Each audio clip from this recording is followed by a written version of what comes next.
کیا ہم میں سے کسی کے ذہن میں کبھی یہ احساس آتا ہے، کبھی ہمیں یہ خیال ہوتا ہے کہ ہم اور آپ جو ایمان کے دعوے دار ہیں، جو اللہ اور اس کے رسول صلی اللہ علیہ وسلم پر ایمان لائے ہوئے ہیں، جو اسلام کی اقامت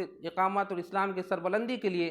تگ و دو اور کوشش کر رہے ہیں، کہیں ہمارا حال بھی تو منافقین کا سا نہیں ہے؟ ایسا اس لیے کہ شروع میں جو قرآن کریم کی آیت پیش کی گئی اس میں منافقین کا جو انجام بیان کیا گیا ہے وہ بڑا ہی سنگین اور بڑا ہی دردناک ہے۔ اللہ تبارک و تعالیٰ فرماتا ہے ان المنافقین فی الدرک الاسفل من النار، جہنم کی جو سب سے نچلی سطح ہوگی، جہنم کا جو سب سے نچلا درجہ ہوگا، منافقین اس تہہ میں ڈال دیے جائیں گے، وہ ان کا ٹھکانہ ہوگا۔ الا الذین تابوا واصلحوا واعتصموا باللہ واخلصوا دینہم للہ، البتہ جو لوگ توبہ کی روش اختیار کر لیں۔ ان الحمد للہ الذي بيده الملك وهو على كل شيء قدير هو الأول والآخر والظاهر والباطن وهو بكل شيء عليم وصلى الله تعالى على خير خلق محمد صلى الله عليه وسلم الذي أرسله الله تبارك وتعالى بالحق بشيرا ونذيرا وجعله سراجا منيرا أما بعد فقد قال الله تبارك وتعالى في القرآن المجيد أعوذ بالله من الشيطان الرجيم بسم الله الرحمن الرحيم إن المنافقين في الدرك الأسفل من النار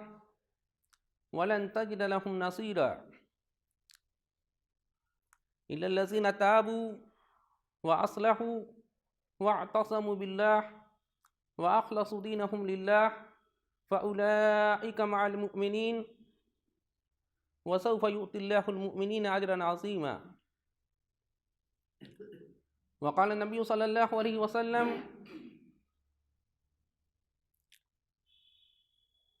آية المنافق ثلاث إذا حدث كذب وإذا وعد أخلف وإذا اؤتمن خان أو كما قال عليه الصلاة والسلام۔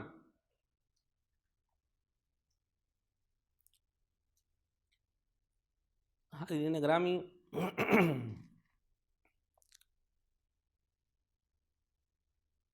آج سے تقریباً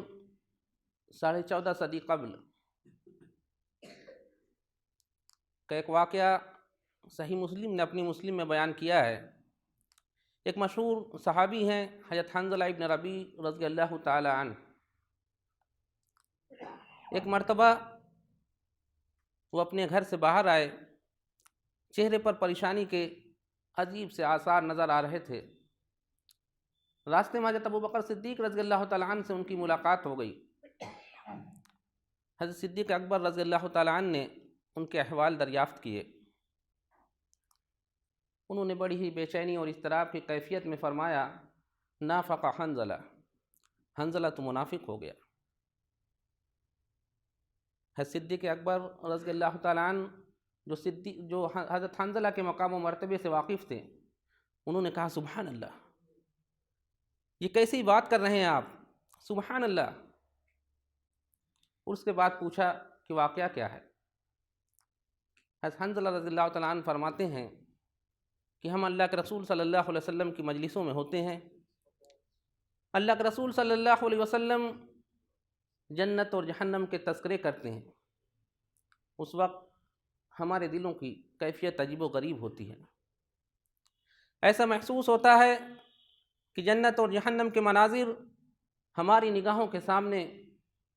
گھوم رہے ہیں۔ اس وقت تزکیہ و طہارت کی جو کیفیت ہوتی ہے وہ بالکل بیان سے باہر ہے۔ لیکن اللہ کے رسول صلی اللہ علیہ وسلم کی مجلس سے اٹھ کر جب ہم اپنے اہل و عیال میں پہنچتے ہیں، اپنے اہل خانہ میں ہوتے ہیں، تو اس وقت دل کی دنیا بدلی ہوئی ہوتی ہے۔ تزکیہ و طہارت کی وہ صورتحال جو اللہ کے رسول صلی اللہ علیہ وسلم کی مجلس میں ہوتی ہے وہ اپنے گھر پہنچنے کے بعد باقی نہیں رہتی۔ حضرت صدیق اکبر رضی اللہ تعالیٰ عنہ بھی یہ سن کر بے چین ہو گئے اور انہوں نے کہا یہ تو میرا بھی حال ہوتا ہے۔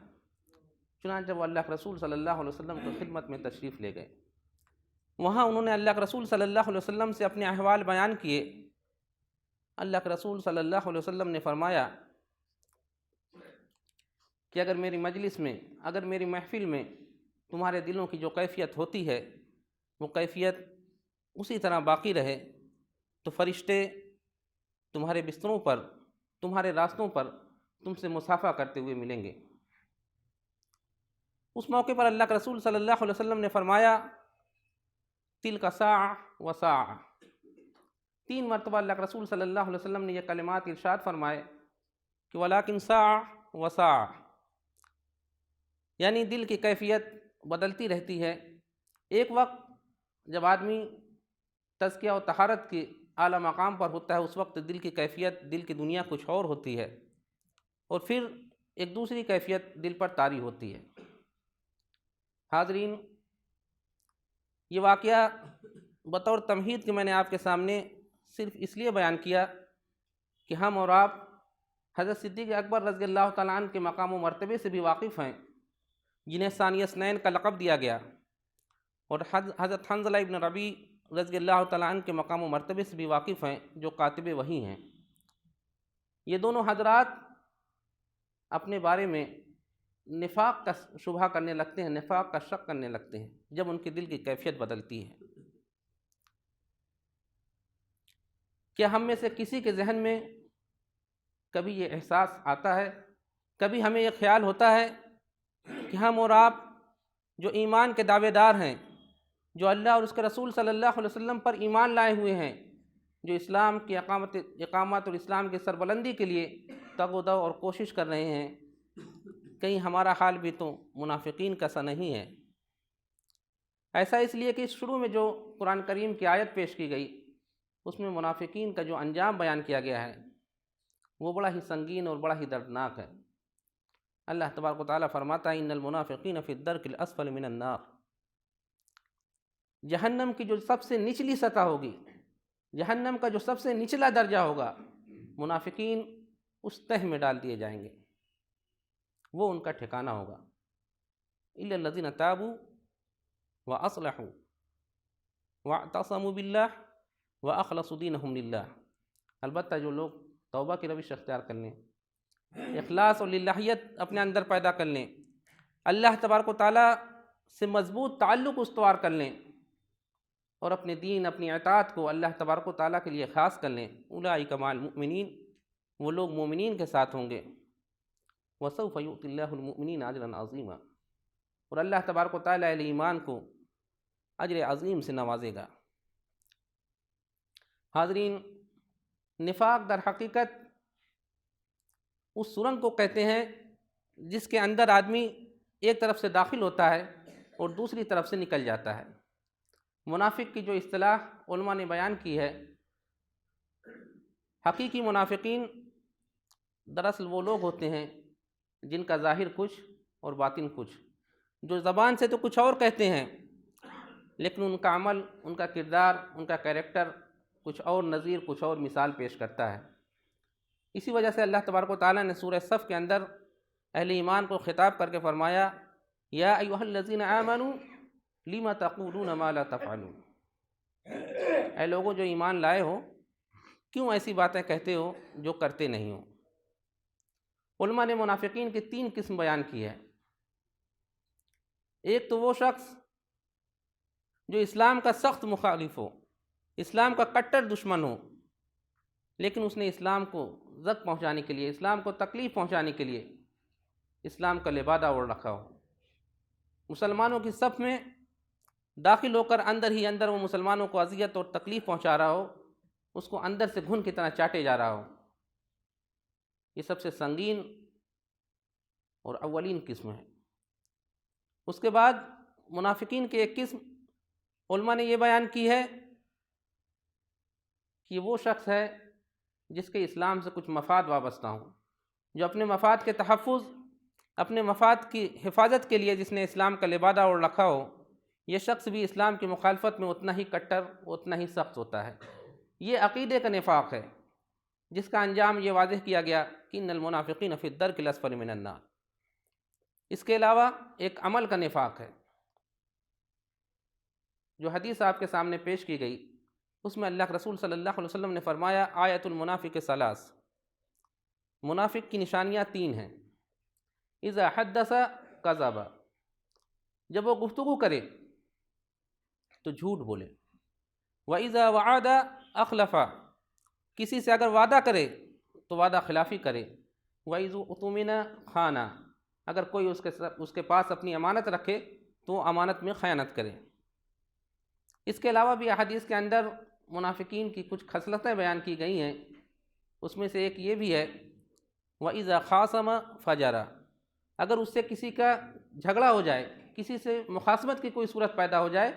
تو وہ گالم گلوچ پر اتر آئے، گالیاں دینے لگے۔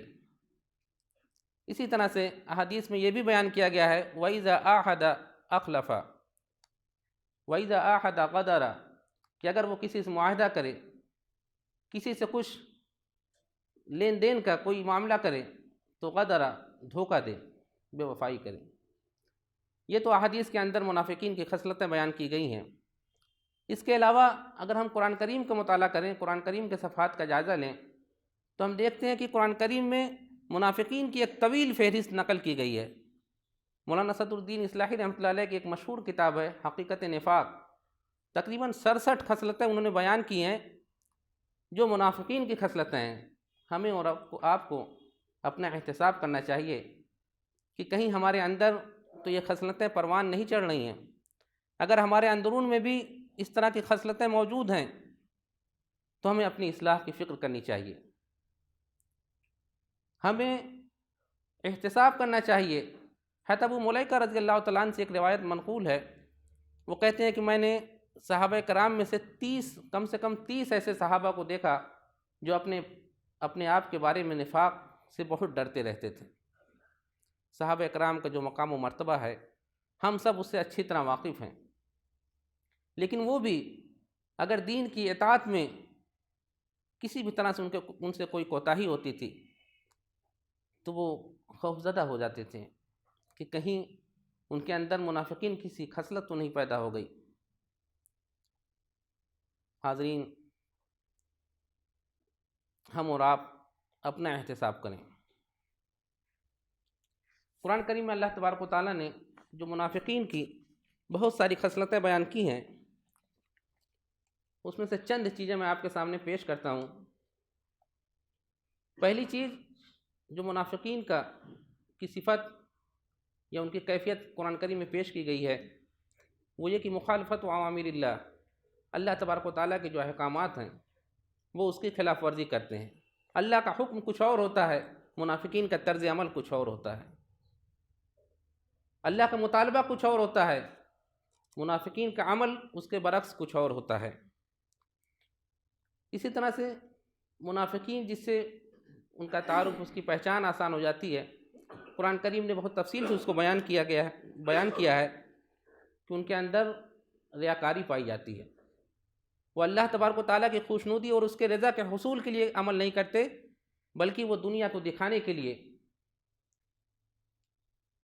اس دنیا کے اندر نیک اعمال بجا لاتے ہیں، نیک اعمال کرتے ہیں۔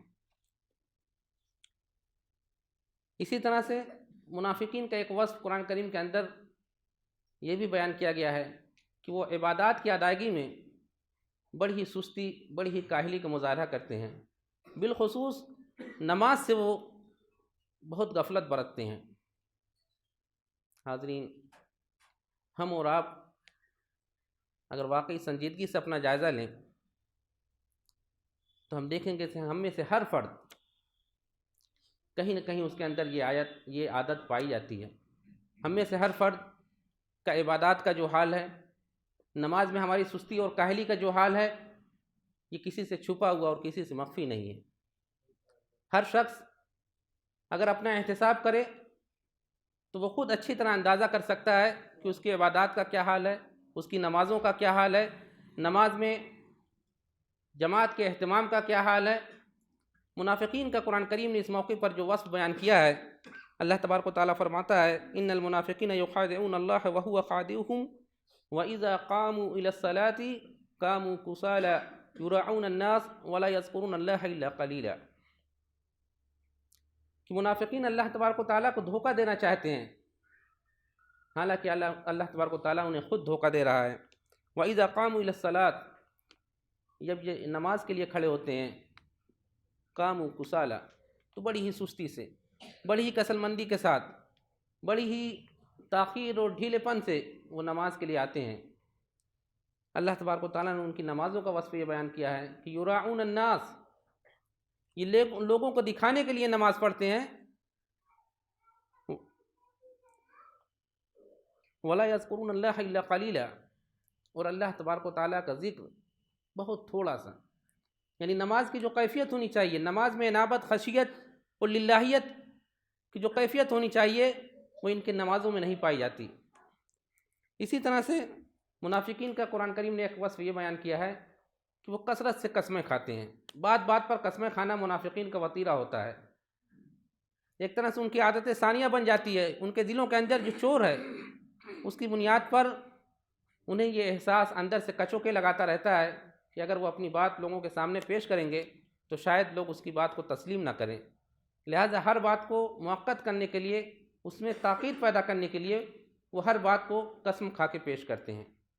اسی طرح سے منافقین کا ایک وصف قرآن کریم نے یہ بیان کیا ہے کہ وہ بخل سے کام لیتے ہیں۔ اللہ تبارک و تعالیٰ کی راہ میں خرچ کرنے کا جب ان سے مطالبہ کیا جاتا ہے، جب اللہ تبارک و تعالیٰ کا یہ حکم ہوتا ہے کہ وہ اللہ کی راہ میں کثرت سے انفاق کریں، ان کے معاشرے کے جو غریب، نادار اور کمزور حال لوگ ہیں ان کی کفالت کریں، ان کا تعاون کریں اور ان کا مالی استحکام کریں، تو اس وقت ان کی کیفیت یہ ہوتی ہے کہ اللہ تبارک و تعالیٰ نے جو دولت، جو ثروت انہیں عطا کی ہے، وہ اس میں سے خرچ کرنے کے بجائے بخل سے کام لیتے ہیں، اور نہ صرف یہ کہ خود بخل کرتے ہیں بلکہ دوسروں کو بھی بخل پر آمادہ کرتے ہیں۔ اسی طرح سے منافقین کا قرآن کریم نے ایک وصف یہ بھی بیان کیا ہے کہ ان کا ظاہر اور ان کا باطن دونوں ایک دوسرے سے بالکل مختلف ہوتا ہے۔ ظاہر میں تو وہ اسلام کے لیے مرے جا رہے ہوتے ہیں، جب ان سے آپ گفتگو کریں، سورہ منافقون پوری ایک سورہ اللہ تبارک و تعالیٰ نے منافقون کے نام سے نازل کی ہے، اس میں ان کا جو وصف بیان کیا گیا ہے، وَإِذَا رَأَيْتَهُمْ تُعْجِبُكَ أَجْسَامُهُمْ وَإِنْ يَقُولُوا تَسْمَعْ لِقَوْلِهِمْ كَأَنَّهُمْ خُشُبٌ مُّسَنَّدَةٌ يَحْسَبُونَ كُلَّ صَيْحَةٍ عَلَيْهِمْ هُمُ الْعَدُوُّ فَاحْذَرْهُمْ قَاتَلَهُمُ اللَّهُ أَنَّىٰ يُؤْفَكُونَ، کہ ان کا ظاہری لبادہ اتنا شاندار، اتنا وجیح، اتنا پرکشش ہوتا ہے کہ آدمی اس کو دیکھ کر ان کے تقویٰ و طہارت کا اعتقاد کر بیٹھے، اور جب وہ گفتگو کرتے ہیں تو ان کے منہوں سے پھول جھڑتے ہیں۔ اللہ کے رسول صلی اللہ علیہ وسلم کی اطاعت، اسلام کی سربلندی، اسلام کی عظمت، مسلمانوں کی تحفظ، ان کی بقا، اسلام کی نشت ثانیہ، اور یہ ان کی تقریروں کا اس طرح سے مواد ہوتا ہے کہ جب وہ اس پر لچھے دار گفتگو کرتے ہیں تو مجمع کے اندر یا جس سے وہ مخاطب ہوں وہ ان کے تقویٰ و للہیت کی قسمیں کھانے کے لیے تیار ہو جائے، لیکن اللہ تبارک و تعالیٰ واضح کرتا ہے کہ ان کا ظاہری گفتگو تو بڑی ہی لچھے دار، بڑی ہی عمدہ، بڑی ہی شاندار ہوتی ہے، لیکن ان کا باطن بالکل اس کے برعکس ہوتا ہے۔ قرآن کریم نے منافقین کا یہ کردار بار بار قرآن کریم کے صفحات میں واضح کیا ہے کہ جب جہاد کے اوپر گفتگو ہوتی ہے، جب انفاق کے اوپر گفتگو ہوتی ہے، تو اللہ کے رسول صلی اللہ علیہ وسلم کی مجلسوں میں آ کر خوب جہاد کے لیے کہ کیوں نہیں اللہ تبارک و تعالیٰ کی طرف سے جہاد کی کوئی آیات نازل ہو جاتی تاکہ ہم بھی سرفروشی کے عجیب و غریب نمونے پیش کرتے، لیکن جب وقت آتا ہے تو کس طرح سے وہ میدان سے راہ فرار اختیار کرتے ہیں، کس طرح سے بہانے ڈھونڈتے ہیں، اور اس کا جو وصف قرآن کریم نے بیان کیا ہے وہ پوری تصویر نگاہوں کے سامنے آ جاتی ہے۔ اس کے لیے قرآن کریم نے جو تعبیرات اور جو الفاظ استعمال کیے ہیں اس سے ان کی پوری کیفیت واضح ہو جاتی ہے کہ منافقین کس طرح سے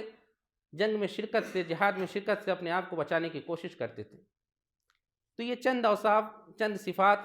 منافقین کے آپ کے سامنے پیش کی گئیں۔ حاضرین، جیسا کہ خطبے کے شروع میں میں نے حضرت حنظلہ رضی اللہ تعالیٰ عنہ کا واقعہ پیش کیا کہ یہ ساری چیزیں اس سے کسی کو منافق کہنا نعوذ باللہ مقصود نہیں ہے، بلکہ اس گفتگو کو پیش کرنے کا مقصد یہ ہے کہ ہم صحابہ کرام جو ہمارے لیے رول ماڈل ہیں، جو آئیڈیل ہمارے لیے ہیں، ایک طرف ان کی زندگی ہے کہ ان کا اللہ اور اس کے رسول صلی اللہ علیہ وسلم سے کیسا گہرا تعلق تھا، کس طرح سے وہ اسلام کے احکام کو اپنی زندگی میں نافذ کرنے کی کوشش کرتے تھے، اور اس کے باوجود وہ متفکر ہوتے تھے، فکر مند رہتے تھے کہ کہیں ہمارے اندر منافقین کی کوئی خصلت تو نہیں در آئی، کہیں ہمارے اندر منافقین کی کوئی صفت تو نہیں پیدا ہو گئی۔ چنانچہ خطبے کے شروع میں حضرت حنظلہ رضی اللہ تعالیٰ عنہ کا جو واقعہ بیان کیا گیا، اس سے آپ نے محسوس کیا ہوگا کہ ان کی کیا کیفیت ہوتی تھی، کس طرح سے وہ متفکر رہتے تھے کہ کہیں میں منافق تو نہیں ہو گیا۔ اور آج ہم اور آپ، ہمارے معاشرے کی جو صورتحال ہے، سب سے بنیادی چیز نماز، اس سے ہمارا جو حال ہے، اس سے ہماری جو سستی اور کوتاہی ہے، اس میں جو ہماری غفلت ہے، اس سے کہیں نہ کہیں یہ احساس ہوتا ہے کہ نعوذ باللہ، خدا نہ کرے ایسا ہو، کہیں ہماری اس بھیڑ میں اللہ پر ایمان، اللہ کے رسول صلی اللہ علیہ وسلم پر حقیقی ایمان رکھنے کے بجائے منافقین کی ایک پوری ٹیم، تو منافقین کا ازدحام تو نہیں آ گیا ہماری گفتگوؤں سے، ہماری باتوں سے۔ دسمبر کا مہینہ چل رہا ہے، بابری مسجد کی شہادت کا واقعہ ہماری نگاہوں کے سامنے ہے، ہمارے نوجوانوں میں اس کے لیے کیسا عزم اور کیسی کیسی باتیں پائی جاتی ہیں، لیکن ہمارے دل کی دنیا کتنی مختلف ہے، ہماری گفتگو، ہمارا کردار ہمارے گفتار سے کتنا مختلف ہے، ہم سب اس کو محسوس کر سکتے ہیں۔ ہمیں اپنے احتساب کرنا چاہیے، اپنا جائزہ لینا چاہیے، اور اللہ تبارک و تعالیٰ سے دعا کرنی چاہیے کہ اللہ تبارک و تعالیٰ ہمیں نفاق کی بیماری سے محفوظ رکھے، ہمیں ایمان پر استقامت، ایمان پر ثابت قدمی اور ایمان پر